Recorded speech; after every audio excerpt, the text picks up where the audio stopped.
Madame la présidente, madame la ministre, chers collègues, je suis heureuse de m'exprimer devant vous sur cet accord européen de partenariat global et renforcé avec l'Arménie.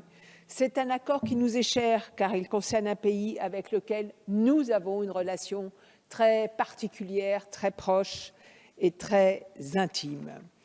Et en décidant de commémorer officiellement le génocide arménien chaque 24 avril, le président de la République a reconnu à quel point cette histoire commune que nous avons avec le peuple arménien était importante.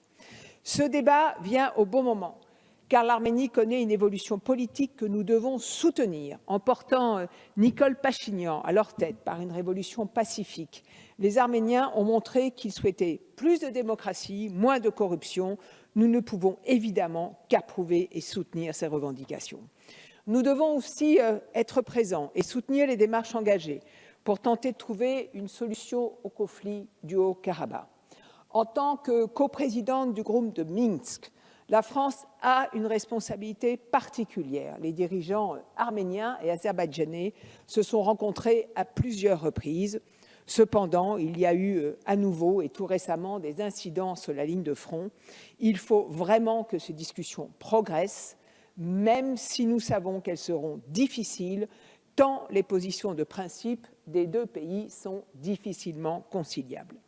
Cet accord de partenariat est aussi un accord intelligent. Dans le passé récent, la politique étrangère européenne n'a pas toujours trouvé le bon curseur dans le cadre de sa politique de voisinage.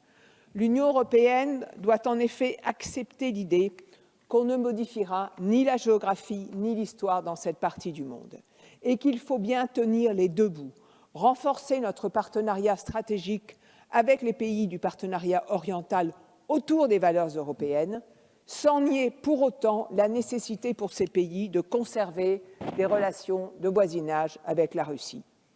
Cette fois-ci, l'Union européenne et l'Arménie ont su trouver une formule qui leur permet de renforcer leurs liens d'amitié et de coopération sans obliger l'Arménie à distendre les relations très étroites qu'elle entretient pour des raisons stratégiques avec la Russie. L'accord de partenariat est compatible avec l'appartenance de l'Arménie à l'Union économique eurasiatique. Cet accord est enfin un accord utile. Il traite d'importants sujets de coopération, en particulier dans le domaine énergétique. Ainsi, nous essayons de convaincre nos amis arméniens de fermer, avec l'aide et le soutien de l'Europe, la centrale nucléaire de Metsamor, qui est construite dans une zone sismique et qui l'a été du temps de l'Union soviétique.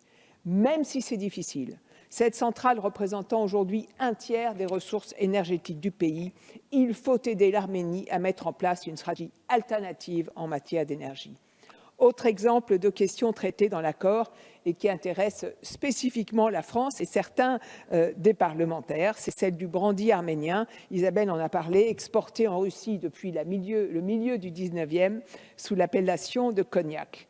L'Arménie s'engage désormais à renoncer à cette appellation avec une période de transition et avec une aide européenne, car ces exportations représentent pour elle un enjeu socio-économique considérable. Je remercie une fois de plus Isabelle Roche qui a abordé cette question du partenariat avec l'Arménie avec une grande pertinence. Notre commission a adopté ce projet de loi avec enthousiasme et j'espère que l'Assemblée nationale le fera aussi. Je vous remercie. Merci Madame la Présidente.